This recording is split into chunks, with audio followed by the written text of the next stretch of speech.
Good day, I'm Stacey Ann Smith, and this is your JIS News for November 9. Government is intensifying the fight against lottery scammers. Justice Minister Senator Mark Golding is expected to table a bill in Parliament shortly that will amend the Evidence Act to facilitate the admission of evidence from witnesses in court trials via video link. Speaking at a recent lottery scam forum, National Security Minister Peter Bunting said this would enhance the security force's ability to police the crime. He explained that with this amendment, lottery scam victims who are predominantly North American residents can be facilitated at trials locally without having to come to Jamaica, effectively speeding up these trials. He pointed out that implementation of the video link technology would also facilitate cross-examination of witnesses. Meanwhile, the amendments to the Evidence Act will also enhance the prosecution of other types of cases, such as sexual offences against children, where you have a vulnerable witness or victim for whom testifying in court might be a challenge. Government is making progress in the finalization of the National Building Act to formally introduce the National Building Code into law. Minister of Local Government and Community Development Noel Arscott told JIS News that the Office of Disaster Preparedness and Emergency Management is working to properly define no-build zones.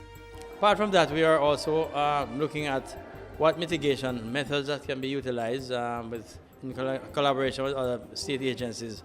We pretty much try to see where we can assist persons living in these disaster-prone areas to remove or to reinforce the areas so they are at least not at risk. JIS News caught up with Minister Arscott at the Social Development Commission's Long Service Awards function in Porus, Manchester, Thursday. 101 persons were recognized for their contribution to the agency for between 10 and 43 years. The activity forms part of Local Government and Community Development Month. 20 extension officers at the Rural Agricultural Development Authority RADA have been trained in advanced sorrel harvesting operations to increase yields from that crop. The two-day training came courtesy of an agreement with the Mexican government through the Inter-American Institute for Cooperation on Agriculture, ICA. Two Mexican specialists taught the RADA extension officers how to operate a sorrel harvesting machine that's said to be capable of harvesting 40 kilograms of sorrel in an hour. One of the Mexican-made machines was also donated to the ministry. The Agriculture Ministry says this machine is the first of its kind in Jamaica, and its use could revolutionize and improve the effectiveness of local sorrel harvesting.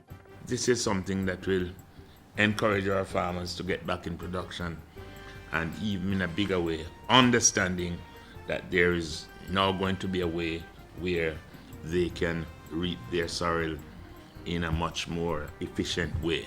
7 schools and a number of small farmers that were hard hit by Hurricane Sandy will get help from local financial institution Scotia Bank to aid in their repair and recovery. The entity's president and chief executive officer Bruce Bowen says Scotia is rolling out a $12.5 million program of assistance. The money will cover the total repairs of 7 schools and will go towards buying mattresses for needy families identified by the Salvation Army and to help dozens of small farmers buy seeds, pesticides and fertilizer for replanting.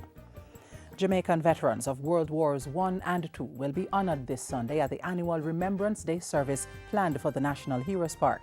Members of government and the parliamentary opposition, along with other public officials, will lay floral tributes and pay their respects to the veteran soldiers at the event.